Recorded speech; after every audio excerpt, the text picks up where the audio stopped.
Welcome to Narrated C2C Journal, Editor's Introduction. Taxes may be as inevitable as death, but for a while in Alberta, paying taxes was a decidedly different experience than anywhere else in the country, a time that also coincided with the greatest economic boom any province has experienced in Canada's modern era. Tade Haghverdian charts the origins and fate of the famous Alberta Advantage, in particular its revolutionary flat income tax, in conversation with the concept's founding father, former provincial treasurer Stockwell Day. As Alberta today struggles with the effects of nearly 2 decades of overspending and mounting debt, Day advises how the province can regain its crown as the country's king of fiscal policy. The Damaged Advantage: How Alberta Can Get Its Low-Tax Mojo Back, by Tade Haghverdian. Alberta boasts many distinct advantages. There are the awe-inspiring sky-blocking mountain views of Banff, Jasper, and Waterton National Parks. An embarrassment of energy resources is another obvious advantage, as was, for a time in the 1980s, the presence of 2 sports legends, Wayne Gretzky and Mark Messier, on the same Edmonton Oilers hockey team. And don't forget the tremendous demographic advantage of having the country's youngest and most dynamic population. But there was only ever one double uppercase Alberta Advantage. Beginning in the 1990s under progressive conservative Premier Ralph Klein, the province marketed itself across Canada and around the world as a low-tax haven based on 3 key factors. First, the province had no provincial sales tax. Second, it maintained by far the lowest corporate taxes in Canada.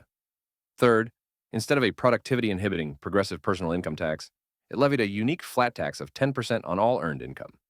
These 3 tax policies made Alberta the most attractive province in the country for wage earners and investors alike. In combination with a booming oil and natural gas sector, the Alberta Advantage also raised the province's reputation globally. As a result, it often beat out not only other provinces but even low-tax U.S. states, such as Texas and North Dakota, for job creation and investment. As both fiscal policy and branding exercise, the Alberta Advantage was phenomenally successful. And the key to this reputation was its flat income tax, a revolutionary move meant to signal the government's intent to keep out of the way of hard-working taxpayers. Eventually, however, the good times faded. The oil boom gave way to bust. U.S. states and some provinces responded with their own tax reductions. And political upheaval and incompetence within Alberta eroded what was once the province's clear tax lead. Today, the flat tax is long gone, replaced with the same sort of progressive rate structure as every other province. Corporate tax rates were hiked to levels comparable to other provinces, then dropped again, leaving an overall advantage that's less certain than it once was. And while there's still no provincial sales tax, an unending chorus of elite opinion constantly demands its imposition, raising the political risks that this tax advantage might disappear one day as well. What can Alberta do to get its advantage back? The Alberta Advantage origin story. Klein came to power in 1992, facing a massive fiscal crisis left by his predecessor Don Getty, whose government had spent freely to diversify the Alberta economy away from oil and gas through large-scale government investment in such things as cell phone manufacturing, paper mills, and magnesium smelting. Tackling the overspending problem head-on, Klein slashed across the board while also keeping taxes low. Per capita government outlays fell by more than $3,000 in his first 4 years as premier, from $11,000 in 1992 to $93,000 to $7,450 in 1996 to 97. Along with spending much less, Klein and key ministers such as Treasurer Jim Dinning and Municipal Affairs Minister Steve West set about eliminating needless government regulations while simplifying and speeding the approval process for businesses and major projects, signaling both in rhetoric and substance that Alberta was open for business. The combination of low taxes, fiscal responsibility, and deregulation proved stunningly successful, so much so that by 1999, Klein's government could boast, Lord willing, in the year 2000, Alberta will have not only a balanced budget and the lowest overall taxes in Canada, but also a net debt of 0. The Alberta Advantage was born. Once the deficit had been tamed, the Klein government shifted its focus to cementing these benefits by effecting a permanent and dramatic change in the income tax system. The prime mover in this process was Stockwell Day, who succeeded Dinning as treasurer in 1997. An ideological conservative, Day was drawn to the idea of reforming the tax system in a way that would both spur growth and keep a lid on future government spending. His solution was a flat or single-rate personal income tax, that would treat all taxpayers equally.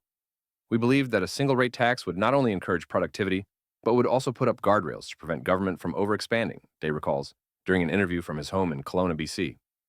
Following his time in provincial politics, Day represented the area as an MP from 2000 to 2011, serving as both leader of the Federal Canadian Alliance Party and later as a cabinet minister in the Conservative government of Prime Minister Stephen Harper. For Day, the flat tax was more than academic theory. It was visceral. A progressive tax system is inherently anti-productive, he asserts.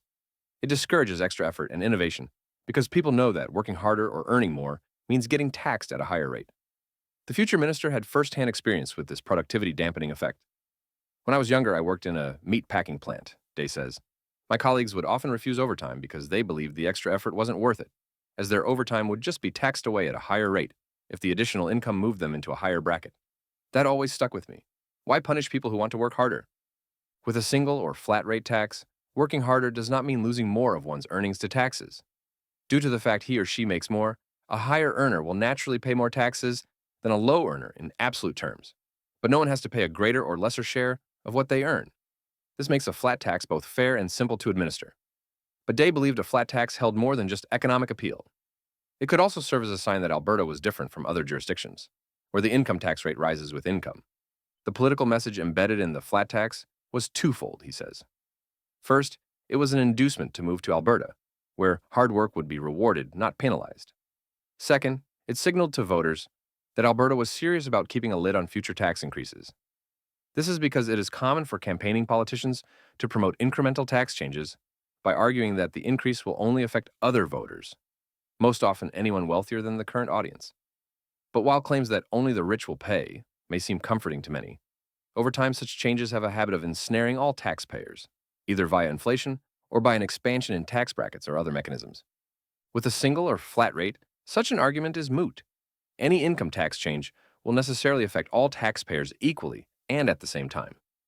This embedded equality factor, Day argues, was the secret means to quench what he calls the insatiable thirst of government to grow. A fiscal revolution. To evaluate and fully discuss Day's flat tax concept, Klein's government struck a tax review commission, chaired by respected businessman Jack Donald, founder of the fast gas chain of gas stations.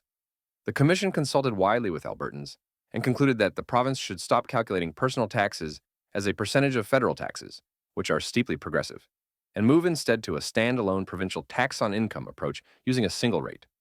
This was implemented via a 3-year plan unveiled in 1999 that promised to blaze a new trail across the taxation frontier, becoming the first to move to a simple, single rate of tax on income. The new rate was to be set at 11%. Day had his revolution. Simultaneously, the personal income tax exemption was raised by 60%, and the spousal income exemption doubled, thus leveling the playing field for one-income families. The overall goal, Day stated at the time, was to ensure that all Albertans at all levels will pay less in taxes. The PC's huge majority in the legislature ensured the flat tax plan's passage despite vocal criticism and concern. Left-leaning critics and the NDP opposition pounced on the concept as a giveaway to the rich. Millionaires would get a huge tax cut, they argued, while middle and low-income earners were in line for only modest savings. At one point, Klein himself fretted publicly that it might initially provide more benefit to wealthier Albertans, due to certain quirks in the process of disentangling provincial income tax collection from the federal government. Day met these critiques head-on. First, he dropped the proposed single rate from 11% to 10%, solving the transition problems with Ottawa. As for the complaint that the poor would be disadvantaged, Day noted that the new higher personal exemption meant those who can't afford to pay aren't being taxed at all. In fact, 132,000 low-income earners were initially removed from the tax rolls entirely, surely the best possible outcome for any hard-pressed taxpayer. Day also repeatedly pointed out that single-rate taxes are commonplace in U.S. states, as well as being standard practice at the municipal level in Canada, where the same property tax rate is applied equally to all homes. With the initial bugs worked out, the flat tax notion earned wider acceptance and political complaints subsided. On January 1st, 2001, the new system kicked in. Economic impact of Alberta's flat tax era. With the flat tax in effect, Alberta launched into a decade and a half of remarkable economic and fiscal performance. As other provinces continued to rack up massive debts, on July 12, 2004, Klein famously announced Alberta had no debt whatsoever, touting a massive paid-in-full sign. This absence of public deficits or debt in turn fueled growth in the private sector. In 2006, Craig Wright, the Royal Bank of Canada's chief economist, noted that Alberta currently tops the rest of the country with the lowest unemployment rate and the fastest trend growth in retail sales, new home construction, and manufacturing shipments. The province routinely added tens of thousands of jobs per year as businesses expanded. It was a boom fueled in part by high oil and natural gas prices. but greatly amplified and solidified by Alberta's unique pro-growth tax and regulatory climate, one that helped the province virtually sail through the great financial crash of 2008. When combined with the progressive federal income tax, Alberta's top marginal personal tax rate topped out at 39%, dramatically lower than the 45% to 48% maximums in Quebec, Ontario, and British Columbia. Over this time, Alberta also reduced its corporate tax rate, dropping it from 15.5% in 2000 to 10% by 2006. And there has never been a provincial sales tax in Alberta, leaving only the 7% federal GST to 5% in 2008 for consumers to pay on retail purchases. The combined effect of these tax policies meant that as recently as 2014, Alberta had the lowest combined federal, state, or federal provincial corporate income tax rate and top personal income tax, PIT, rate of any jurisdiction in Canada or the United States, according to a 2019 Fraser Institute report. The report added that this reality formed the cornerstone of the Alberta Advantage. That was precisely the plan, says Day. You want to be competitive, not just within your own national boundaries, but internationally. Many U.S. companies began to see Alberta as a viable alternative to Texas or North Dakota for expansion, with Alberta attracting tens of billions of dollars in capital investment in energy, finance, real estate, and tech startups. By 2006, Alberta's jobless rate had bottomed out at 3.1%, the lowest in 3 decades. An unprecedented influx of people provided further evidence of economic strength. We saw a brain drain from other provinces into Alberta, Day recounts today. The reason? People knew they could keep more of what they earned, and that was a powerful incentive. Together with his tax reforms, Day had also introduced the Fiscal Responsibility Act in 2000 to require that the current budget always be in balance and any surplus funds be saved or directed to debt repayment. The intent, he says today, was to prevent future governments from losing their focus in the midst of a boom, rather than allowing politicians who came after him to simply spend unexpected oil and natural gas royalties or other forms of new revenue on political goodies. Day wanted to ensure such unintended surpluses were directed to the benefit of future taxpayers. The Fiscal Responsibility Act made it more difficult to go back on your promise, he says. In essence, it was a commitment that future governments would be required to live within their means, regardless of booms or busts. That same year, Day left provincial politics to join the Federal Reform Party. The fall of the flat tax. Nothing in politics occurs within a vacuum. The tremendous success of Alberta's corporate and income tax moves eventually provoked competitive responses from other provinces and states. Saskatchewan and Ontario, for example, significantly lowered their corporate tax rates. Inspired by the simpler Alberta model, Saskatchewan introduced a simple 3-rate tax on income structure for its personal income tax system in its 2000 to 2001 budget. Following Klein's retirement in 2006, however, successive PC premiers Ed Stelmach, Alison Redford, and Jim Prentice revealed in turn how each lacked their predecessor's passion for low taxes and limited government. The post-Klein era became notable for a massive expansion of Alberta's public sector in both size and scale, as public sector union wages soared. There was no quenching its thirst to grow, as Day had once hoped. Alberta ran its first post-Klein deficit in 2008 to 2009, and with it, the public debt returned. According to a Fraser Institute report, between 2005 to 2006 and 2012 to 2013, Alberta government spending increases exceeded the rate of inflation plus population growth by over $22 billion, even as oil and natural gas revenues topped out, then plunged severely. Unwilling to face this fiscal challenge with the same decisiveness as Klein had in the 1990s, his successors chose instead to keep spending. In doing so, they repudiated the key tenets of the flat tax and other components of the Alberta Advantage. The beginning of the end of the flat tax came, perhaps ironically, perhaps fittingly, in the final days of the PC era under Prentice. While his short-lived government is remembered mainly for its ill-advised merger with Danielle Smith's Wild Rose Party, it was equally notable for abandoning the single-rate income tax in an effort to grab more tax revenue. With the provincial public debt at $11.9 billion, Prentice's 2015 budget proposed to undo Day's fiscal revolution by adding a second tax increment of 11.5%. The move still stings, says Day. To tell you the truth, I was heartbroken, he recalls. It felt like it was my baby, and Jim Prentice was a friend of mine. I warned him, if you axe the flat tax, it will be a signal to a significant core of your voters that you're sliding back into progressive habits of not just taxation, but other policies as well. If you do that, I think you'll be toast. More of a centrist than Day, Prentice and his party's Red Tories banked their political fortunes on luring back middle-of-the-road voters from a surging NDP. Prentice's budget was never implemented. A few months later, NDP leader Rachel Notley ended 44 years of progressive conservative government in Alberta with a stunning majority victory.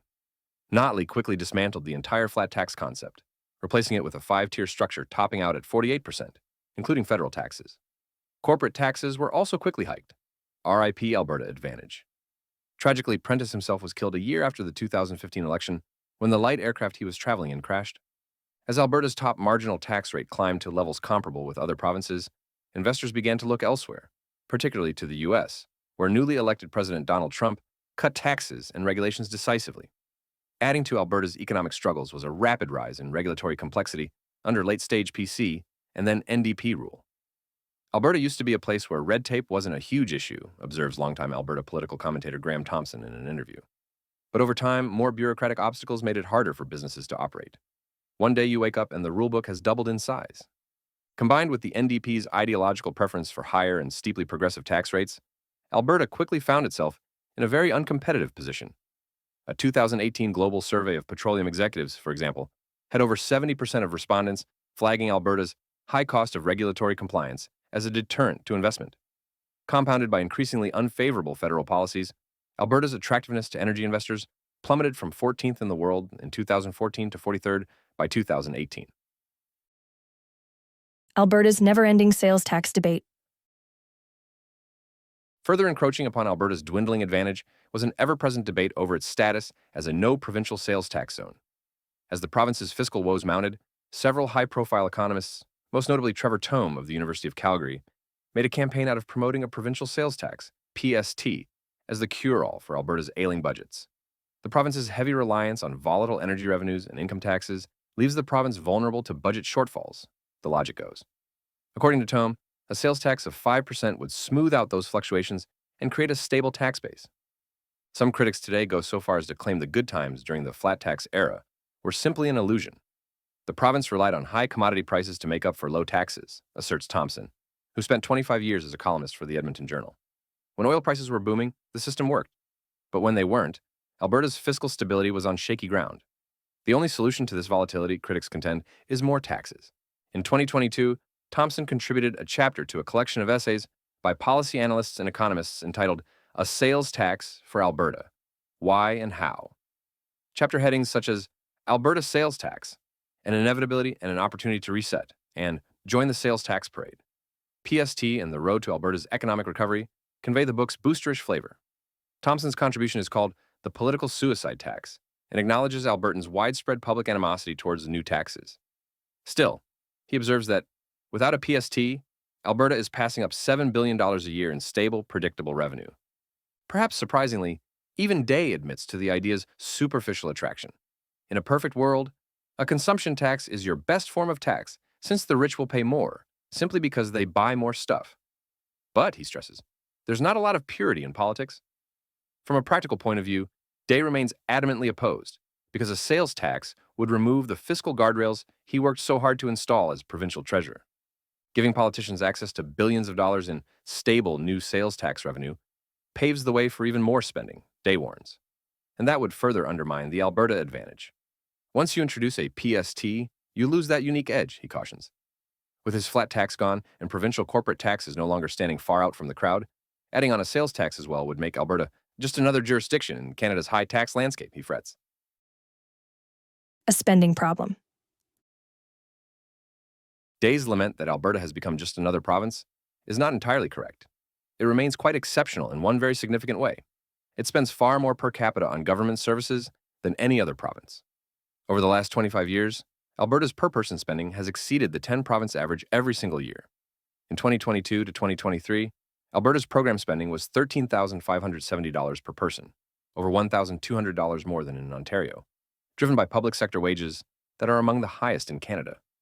This has given rise to concern Alberta faces a structural deficit in that its expenses now exceed its revenues on a permanent basis. For Day, the critic's relentless focus on bringing in more government revenue misses the point of his initial tax reforms. You don't fix a structural deficit just by raising revenue. You also have to rein in spending and ensure taxpayers are getting value for their money. He points again to the underlying intention of his flat tax and other innovations to curb the insatiable thirst of government by restraining the province's ability to hike taxes or otherwise grow ever larger. The defeat in 2019 of Notley's NDP by the United Conservative Party under Jason Kenney moved Alberta back in the direction of Klein and Day's founding principles. One of the Kenney government's first moves was to lower the provincial corporate tax rate from 10% to 8%, ensuring Alberta was once again the unambiguous leader on corporate taxes. A red tape reduction commission was also set in motion to ease regulatory burdens. By 2022, the Alberta government reported it had eliminated more than a quarter of its regulations. This year, the Canadian Federation of Independent Business awarded Alberta an A grade for these efforts. Kenney also asked former Saskatchewan Finance Minister Janice McKinnon to investigate the province's deficit problem and figure out how to fix it. Known as the Blue Ribbon Panel, McKinnon's team revealed that the biggest issue wasn't fluctuating resource revenues or the lack of a sales tax, but chronic overspending. If Alberta simply spent the same amount per capita as Canada's three largest provinces, Ontario, Quebec, and BC, annual government expenditures would be a stunning $10.4 billion lower. In a lengthy number-filled report, the panel called this its most startling number. The Kenney government initially tried to trim spending in line with the panel's advice, but emergency spending during the 2020 COVID-19 pandemic sent the province's deficit to a record $17 billion. By 2022, another oil boom brought a gusher of revenue and a surprise surplus, and true to historical form, Alberta's spending shot up again. Now, with oil prices easing, Alberta is in deficit once more. Back and forth it goes. In 2023, Kenney's successor Danielle Smith ran on an election platform that included a no-tax hike guarantee. Higher taxes would only serve to stifle economic growth and reduce job opportunities, Smith said on the campaign trail, promising to actually reduce income taxes. Following some prevarication and delay, the UCP's most recent budget drops the personal income tax rate on the first $60,000 of income earned to 8%, effective January 1st of this year, making it the lowest in Canada. At the same time, however, Smith raised the education property tax, collected via municipalities, by 6.25%. Other hidden tax and fee increases are similarly designed to raise revenues by stealth. And the budget itself incurs a $5.2 billion deficit, with further deficits projected through fiscal 2027, signaling a government still unprepared or unwilling to live within its means. If the UCP government had simply maintained earlier spending plans made during the 2022 to 2023 fiscal year when the budget was still in balance, it would have posted a small surplus this year. Instead, the net public debt is forecast to hit $43 billion this coming year and keep growing into the foreseeable future. It's a long way from Klein's paid-in-full announcement just over 2 decades ago. Making matters worse, the Smith government's effort at replicating Day's 2000 Fiscal Responsibility Act, the Sustainable Fiscal Planning and Reporting Act, is filled with loopholes, weak benchmarks, and sly workarounds, as this lengthy analysis details. The guardrails are essentially gone. How to get that advantage back. Alberta's fiscal history over the past 2 decades shows a clear pattern of ratcheting behavior. Spending climbs during boom years, but rarely retreats when revenues fall. A study by University of Alberta economist Tade Haghverdian found that for every $1 increase in natural resource revenue, Alberta's program spending increased by about 56 cents the following year. In other words, over half of any revenue windfall is quickly baked into future expenditures. In this way, the Alberta government grows ever bigger. Such a state of affairs marks a clear repudiation of Klein and Day's original vision in the 1990s. Despite their attempts at restraining the overall size of future governments by limiting access to tax revenue and keeping a lid on spending, the opposite has occurred. As the Blue Ribbon Panel deadpanned, the discipline required to manage expenditures in Alberta's public finances has been weak. Admittedly, the current UCP government has made some efforts to rectify the situation. Alberta's corporate taxes are once again the lowest in the country, although at 8%, the rate is still higher than in some U.S. states, almost twice that of North Dakota's 4.31%, for example. Also positive is that despite a tidal wave of elite opinion, there is still no PST. Yet there remains at least one major difference from what Klein and Day first envisioned. Tax policy in Alberta no longer acts as a clear beacon to the rest of the world that the province is truly a different place. The way it is structured, Smith's new 8% personal income tax bracket actually makes Alberta's tax system even more progressive than it used to be, since the gap between the highest and lowest brackets has now widened. Her latest budget also reinforces the fact that taxes of all sorts can shoot up and down with surprising speed, which will not reassure investors or individuals thinking of moving to Alberta. And the current Sustainable Fiscal Planning and Reporting Act is more sieve than shield, especially when compared to Day's earlier Fiscal Responsibility Act. The Alberta Advantage ain't what it used to be. If the province wishes to reclaim its position as the unquestioned champion of low taxes and limited government, the only sure way to accomplish this is by bringing back Day's flat tax. A 2023 Fraser Institute report advocates a new 8% flat income tax rate. actually lower than Day's original 10%, but consistent with the current corporate rate. And since it would apply to all income earners, this move would be categorically different from Smith's new 8% bracket for lower income earners alone. Such a change, revolutionary in the sense that it would mark a return to the starting point, would once again make Alberta competitive with other oil-producing U.S. states, such as Louisiana and North Dakota, for job creation, business formation, and investment. In fact, Alberta would become the 15th lowest tax jurisdiction in North America. A restoration of the flat tax, the Fraser Institute report adds, would also improve tax efficiency, reduce administration and compliance costs, all the while avoiding negative incentives for work, savings, and investment. But most importantly, the return of the flat tax would announce to the world that future tax hikes are far less likely in Alberta than in any other jurisdiction in the country, thanks to its embedded commitment to limited government. Restricting the public sector's access to new revenues is still the key to quenching the public sector's thirst to grow. It is also the foundation for reestablishing the province's once unassailable fiscal leadership. I would hardly endorse that reconsideration, Day says of restoring his single-rate tax, and not just because we put it in place, but because Alberta's tax advantage is being lost. Tade Haghverdian is completing his degree in philosophy, politics, and economics at the University of British Columbia. He was previously a student intern at the Alberta Institute and the Institute for Liberal Studies. Don't forget to check out our website, c2cjournal.ca, for more stories. You can also sign up for our weekly newsletter and follow us on Facebook, Instagram, and